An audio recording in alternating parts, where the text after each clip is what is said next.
ये वाला।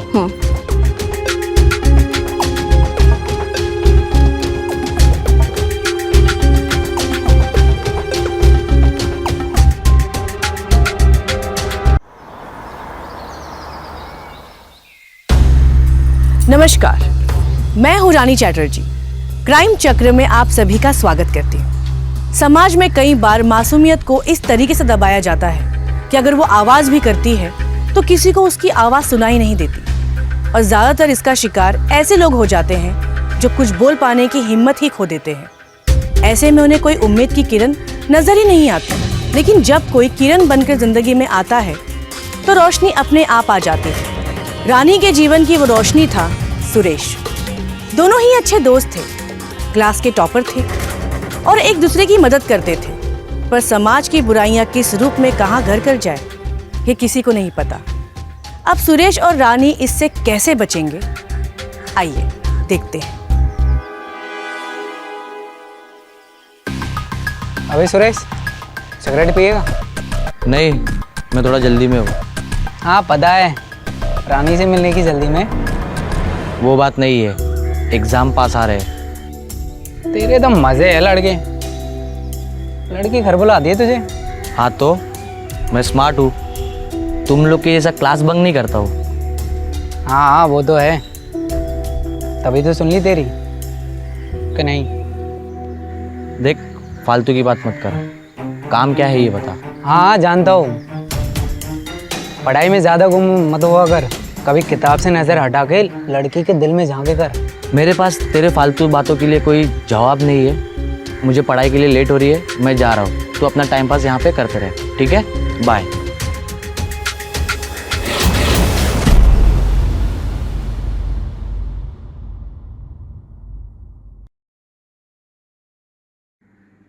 तू आज इतना लेट क्यों आया? अरे कुछ नहीं, वो एक काम में मैं फंस गया था। ओके। अच्छा, मेरा ना चाय पीने का बहुत मन कर रहा है, तू भी पिएगा? हाँ ले आ। चल ठीक है।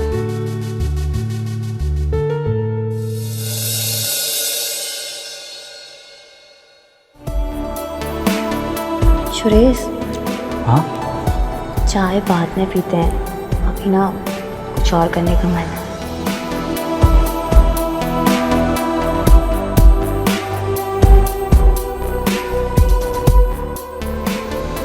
सुरेश, चाय। हाँ। कहाँ खो गए थे तुम? नहीं कहीं नहीं, वो बस पढ़ाई के बारे में सोच रहा था। अच्छा, चाय पियो।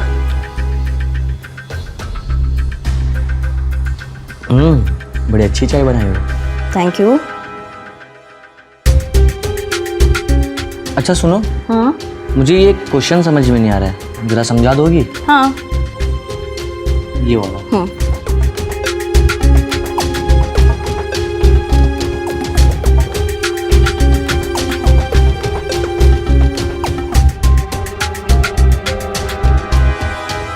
पढ़ाई में ज़्यादा गुम मत हुआ कर, कभी किताब से नज़र हटा के लड़की के दिल में झांके कर।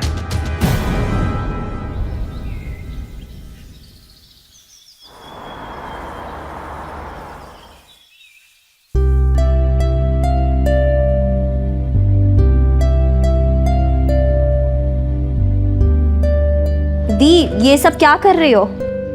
आज ना तो मेरा जन्मदिन है और ना आपका।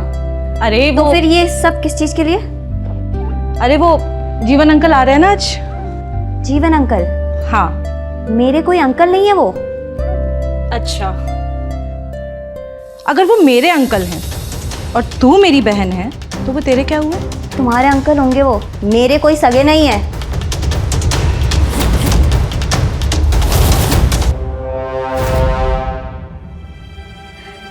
सगे नहीं है, लेकिन सगे से भी ज्यादा बढ़कर करते हैं।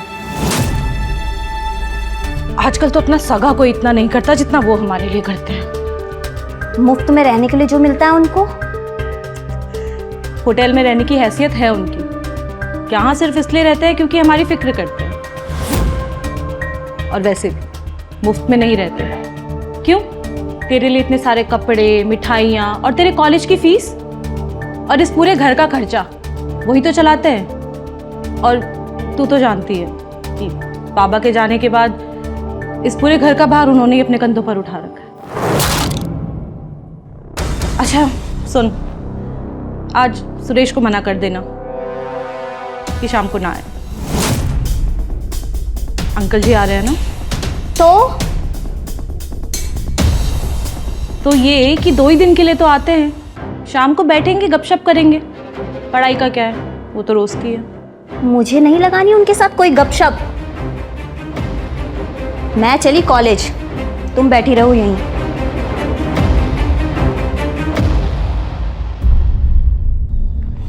इतनी भोली है मेरी रानी, अच्छे बुरे का फर्क भी नहीं समझती। तो इसमें परेशान होने वाली क्या बात है? तू अपनी दीदी को बता दे अपने अंकल की नीयत के बारे में। तुझे क्या लगता है कि मेरी दीदी मान जाएंगी? अरे उनकी आंखों पर तो रिश्ते की पट्टी बंधी हुई है, वो तो उन्हें अपने अंकल समझती है, पर मुझे ही पता है ना कि वो मुझे कैसी नज़रों से देखते हैं। तो अब करना क्या है? कुछ नहीं, वो आएंगे, ढेर सारा सामान लाएंगे और दीदी से मीठी मीठी बातें करेंगे, और तब तक वो हमारे घर पर भी रहेंगे और मैं अपने ही घर पे घुट घुट कर जी रही होंगी। और जब दी बाहर चली जाती है ना, तो मुझे बहुत डर लगता है। ठीक है, मैं कुछ सोचता हूँ, लेकिन तब तक तू अपना ख्याल रख। और मैं अब तभी तुम्हारे घर पे आऊँगा जब तुम्हारे मामा जी चले जाएंगे। मुझे नहीं करनी बात तुझसे। और अंकल, आने में कोई तकलीफ तो नहीं हुई? नहीं नहीं, यहाँ आना तो हमें हमेशा पसंद है। लीजिए, रानी आ गई। जब से आए हैं 10 बार तेरे बारे में पूछ चुके हैं। चलो जल्दी पैर छुओ। अरे रुक्मणी, ये क्या? अरे नहीं नहीं नहीं नहीं, आओ आओ, बैठो। वैसे रानी, आज आने में इतनी लेट कैसे हो गई? मैंने कहा था ना जल्दी आना। वो दी, कॉलेज में ना एनुअल फंक्शन है, तो उसी की तैयारी चल रही थी। ठीक है। रुक्मणी, रानी बड़ी होकर और भी खूबसूरत हो गई है, बिल्कुल रानी की तरह लगती है। एक कप चाय और पीने का मन कर रहा है। जी जरूर।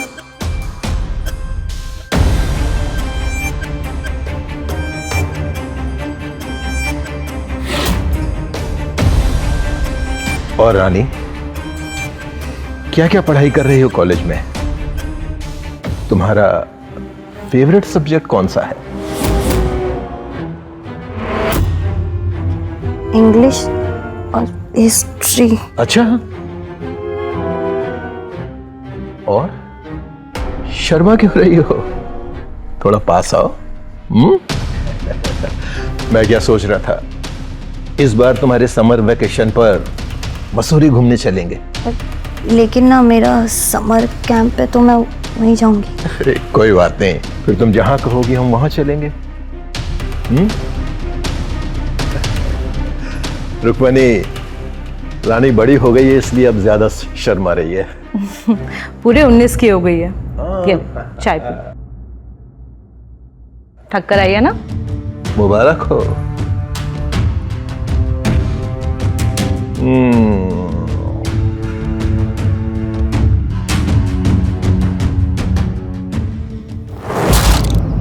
आज समाज में राम और रावण दोनों एक साथ देखने को मिलते हैं। कब कौन किस रूप में आपकी मदद करता है और कौन कब किस रूप में आपका फायदा उठाता है, ये कोई नहीं बता सकता। और उसी तरह का एक आदमी था रानी का अंकल। इंसान की शक्ल में हैवान, जो किसी भी हद तक जा सकता है। रिश्तों की आड़ में ये लोग ऐसे कारनामे करते हैं कि इन्हें रोकना भी आसान नहीं होता। सुरेश ने रानी की मदद करने का फैसला तो कर लिया, पर उसे भी नहीं पता था कि वो कैसे मदद करेगा। पर रानी को बचाना तो उसके लिए सबसे ज्यादा जरूरी है। आइए देखते हैं कि दोनों मिलकर इसे कैसे रोकते हैं। हेलो सुरेश, इस अंकल की हिम्मत ना बहुत बढ़ती जा रही है। अभी दीदी से कह रहा था कि उसे शाम को समोसे खाने हैं, और दीदी शाम को समोसे लेने चली जाएगी, फिर मुझे बाद में बहुत डर लगेगा। तू टेंशन मत ले, मैं अभी मेरे घर पे हूँ, मैं अभी तेरे घर के लिए निकल रहा हूँ। और जैसी तेरी दीदी अगर बाहर जाए तो तू बस एक मिस कॉल मार देना, मैं पढ़ाई के बहाने तेरे घर आ जाऊँगा। हाँ ठीक है, पर मुझे बहुत डर लग रहा है। तू डर मत, बस एक मिस कॉल। ठीक है, मैं ऐसे ही करूँगी। ठीक है। रानी, हाँ दीदी। रानी, आई दी। आजकल के बच्चे भी ना सारा दिन। हाँ दी, क्या हुआ? अंकल को ना छोटे लाल के यहाँ के समोसे खाने हैं, तू खाएगी? हाँ, मेरे लिए भी ना 2 लेकर आ जाना। अच्छा ठीक है, तुम अंकल के पास बैठो, उनका ध्यान रखो, मैं लेकर आती हूँ। ठीक है। मैं आती हूँ अभी। हाँ।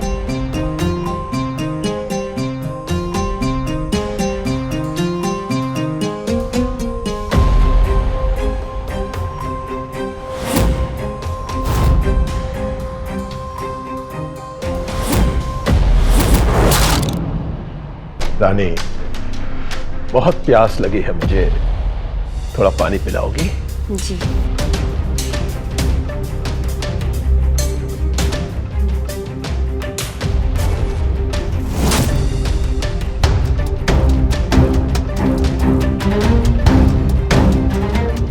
लीजिए अंकल जी। अरे वाह,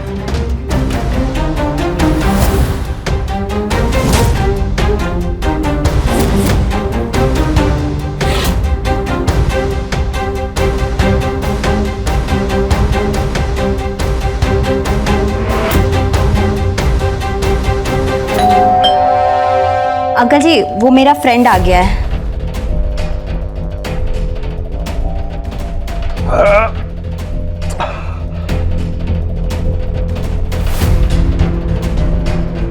अरे सुरेश, आ गया तू?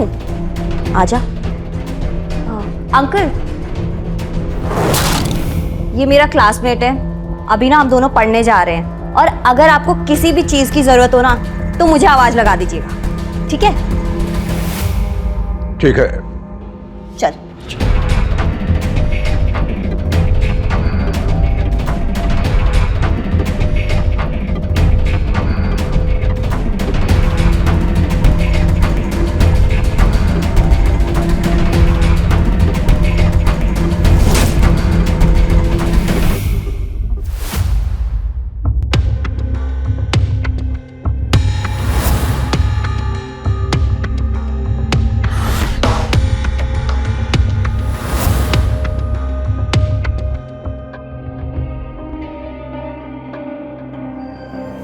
ये दोनों बेडरूम में क्या कर रहे हैं?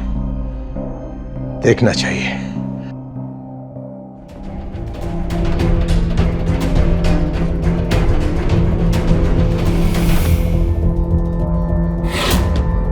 बेडरूम में बैठ के पढ़ाई होती है क्या? हॉल में बैठ के पढ़ाई करनी चाहिए थी। ऐ लड़के, तुझसे कह रहा हूं मैं।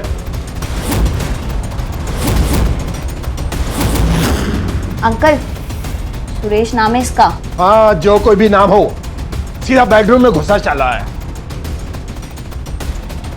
आप गलत समझ रहे हो अंकल। मैं गलत नहीं समझ रहा हूं, सब समझता हूं।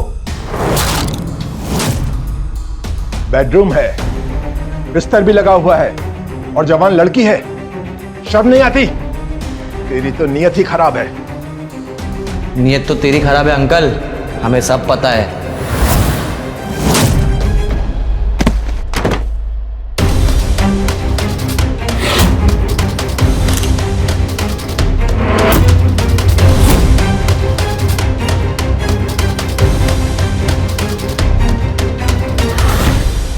अकेली लड़की देखी और किस कर रहा है। अभी ये फोटो मैं रुक्मणी को दिखाऊंगा, और तेरा इस घर में आना जाना ही बंद करवा देता हूं। निकलो यहां से।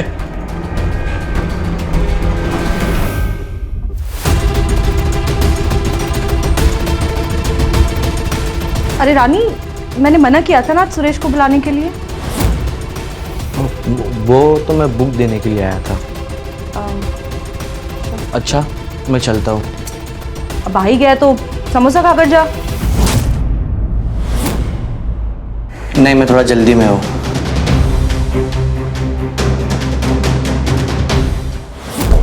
अंकल एक चाय और चलेगी? रुक्मणी, कितना चाय पिलाती हो? बस अभी नहीं। वो क्या है ना कि शिखा की बेटी की तबीयत खराब है तो मैं हॉस्पिटल जा रही थी। आने में थोड़ा टाइम लग सकता है और रानी भी अभी सो रही है इसलिए पूछ रही। नहीं अभी नहीं। अरे हाँ, रानी आज कॉलेज नहीं गई? नहीं, कह रही थी आज नहीं जाना, अभी तक सो रही है। ठीक है, अच्छा तुम जाओ। ठीक है, आप ध्यान रखिए। हाँ।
अंकल, ये क्या कर रहे हैं आप?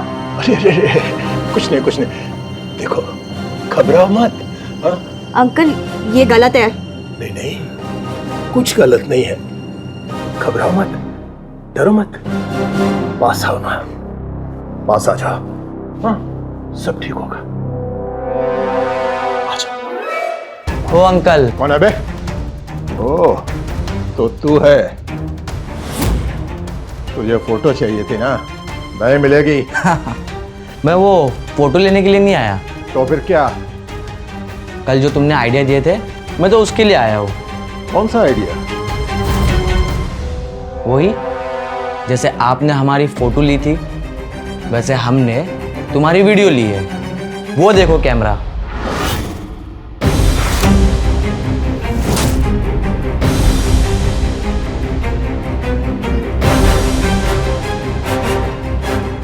अब ये तुम्हारी सारी करतूतें इस कैमरे में कैद है। अरे कैसी बातें कर रहा है? मैं तो अपनी बिटिया रानी के कपड़े ठीक कर रहा हूं, बस, और कुछ नहीं। वो तो तुम कपड़े ठीक कर रहे हो या क्या कर रहे हो वो तो बाद में पता चल ही जाएगा। अरे अंकल जी, मैं तो सिर्फ सोने का नाटक कर रही थी ताकि तुम वो सब कर सको जो तुम्हारे घटिया दिमाग में चल रहा है। अरे ऐसा कुछ नहीं है। तू तो मेरी प्यारी बिटिया है। मेरी बेटी की तरह है तू। ऐसा कुछ नहीं है जैसा सोच रहे हो। हाँ? वो तो तुम्हारी बिटिया है लेकिन तू उसके अंकल के लायक का नहीं है। और अंकल सुन ले, आज के बाद अगर तू इस शहर में कहीं पे भी दिखाई दिया ना तो ये तेरी वीडियो जाएगी सीधा पुलिस थाने और उसके बाद तू किसी को मुंह दिखाने के लायक का भी नहीं बचेगा, समझा? नहीं, ऐसा मत करना। हाँ, ये तो मेरी बिटिया है। बिटिया देखो, अगर कुछ बुरा लगा हो तो मुझे माफ कर देना। हाँ ठीक है, मैं जा रहा हूँ। अरे अंकल जी, दीदी से तो मिलकर जाइए, वो बेचारी पता नहीं क्या सोचेंगी। बाहर मिल लूंगा उससे, बाहर। हाँ, बाहर मिल लूंगा। हाँ, जा रहा हूँ।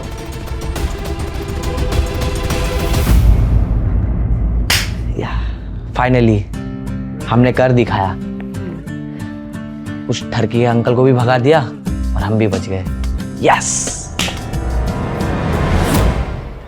अगर आज आप और मैं अपने आसपास देखेंगे तो हमें ऐसे कई केसेस नजर आएंगे जहां यही सब होता है, पर हम कभी ध्यान नहीं देते।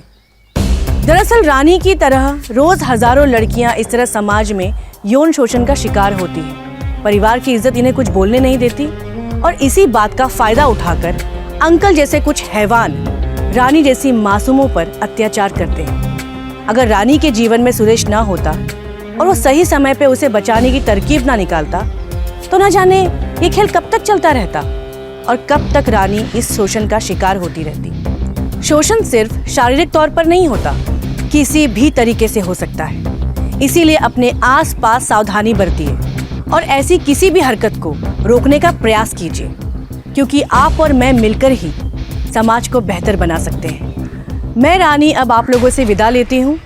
आप लोगों से जल्द मुलाकात होगी क्राइम चक्र के नए एपिसोड में नई कहानी के साथ। तब तक आप लोग सचेत रहिए अपने आसपास होने वाली घटनाओं से। नमस्कार।